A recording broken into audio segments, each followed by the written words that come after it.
இயேசுவில் எனது அன்பிற்குரியவர்களே, உங்களுக்கு என்னுடைய இதயம் கனிந்த வாழ்த்துக்கள், வணக்கம். அன்பானவர்களே, இன்றைக்கு புனித மகதலா மரியா திருவிழா. ஆகையால் கடவுள் நமக்கு சிந்தனைக்கு என்ன கொடுத்திருக்கிறார்? யோவான் நற்செய்தி 20வது அதிகாரம், அதில் முதல் வசனமும் அதை தொடர்ந்து 11லிருந்து 18வது வசனம் வரையிலும். முதல் வசனம்: வாரத்தின் முதல் நாளன்று விடியற்காலையில் இருள் நீங்கும் முன்பே மகதலா மரியா கல்லறைக்கு சென்றார். கல்லறை வாயிலில் இருந்த கல் அகற்றப்பட்டிருப்பதை கண்டார். இது நமக்கு ஒரு நல்ல ஆசீர்வாதமான ஒரு விழிப்புணர்வை தர வேண்டும். ஞாயிற்றுக்கிழமை, வாரத்தின் முதல் நாள், நமக்கு விடியல் வருந்த நாள். கடவுள் நமக்கு வாழ்வை கொடுக்கிற நாள். அந்த நாள்தான் நாம் கடவுளுக்கு அர்ப்பணிக்க வேண்டிய நாள். ஞாயிற்றுக்கிழமை ஆராதனை 7ஆம் நாள் அல்ல. அது யூதர்கள். கிறிஸ்துவை நம்புகின்றவர்களுக்கு வாரத்தின் முதல் நாள். இயேசு உயிர்த்தெழுகிறார்.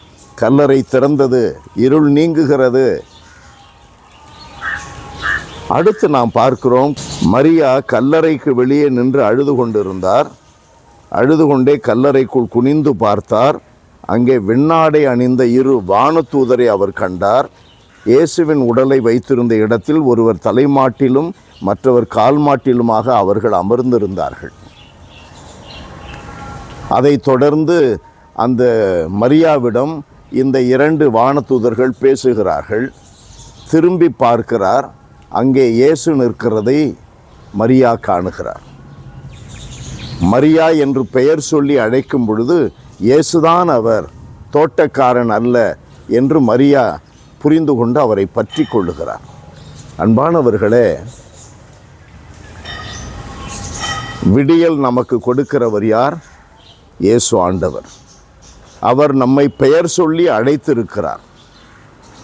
அந்த பெயர் சொல்லி அழைத்திருக்கிறார் என்பதை நாம் உணரும் பொழுது, மரியா பெயரை சொல்லி அழைத்த பொழுது உடனே இயேசு என்று கண்டுகொண்டார், அவரை பற்றி கொண்டார் அல்லவா?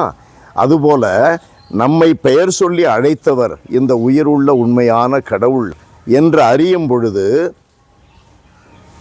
நாம் அவரை இயல்பாகவே பற்றி கொள்ளுவோம். உலகை அல்ல, உயிர் கொடுக்கின்ற இயேசுவை பற்றி கொள்ளுவோம்.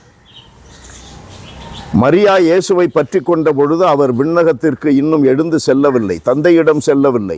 இப்பொழுதோ அவர் தந்தையிடம் இருக்கிறார். நாம் பற்றி கொள்ள வேண்டும். நீ அழ தேவையில்லை, நான் உயிரோடு இருக்கிறேன் என்று மகதலா மரியாவுக்கு சொல்லுகிறார். நாம் எந்த ஒரு சூழலிலும் அழ தேவையில்லை. நம்முடைய அழுகையை துடைப்பவர், நம் உயிரை நமக்கு கொடுத்த ஆண்டவர் இயேசு. விடியலை நமக்கு கொடுக்கின்ற ஆண்டவர் இயேசு. அன்பான எங்கள் இறைவா, உம்மை போற்றி புகழுகிறோம், வாழ்த்தி வணங்குகிறோம். இறைவா, எங்கள் வாழ்வில் எங்களை பெயர் சொல்லி அழைத்திருக்கிறீர். எங்கள் வாழ்வின் இருள் நீங்க நீரே விடியலை கொடுக்கிறீர். இது ஒவ்வொரு நாளும், ஒவ்வொரு நிமிடமும், நாழியும் எங்களுக்கு நடக்கிறது. நீர் கொடுக்கின்ற இந்த விடியலை நாங்கள் கண்டு அனுபவித்து இந்த ஒளியில் நாங்கள் மகிழ்ந்திருக்க எங்களுக்கு அருள்தார். பெயர் சொல்லி அழைத்த உமக்கு பிரமாணிக்கமாய் வாழ எங்களுக்கு அருள்தார். இயேசுவின் நாமத்தில் ஜெபிக்கிறோம் பிதாவே. ஆமென், ஆமென்.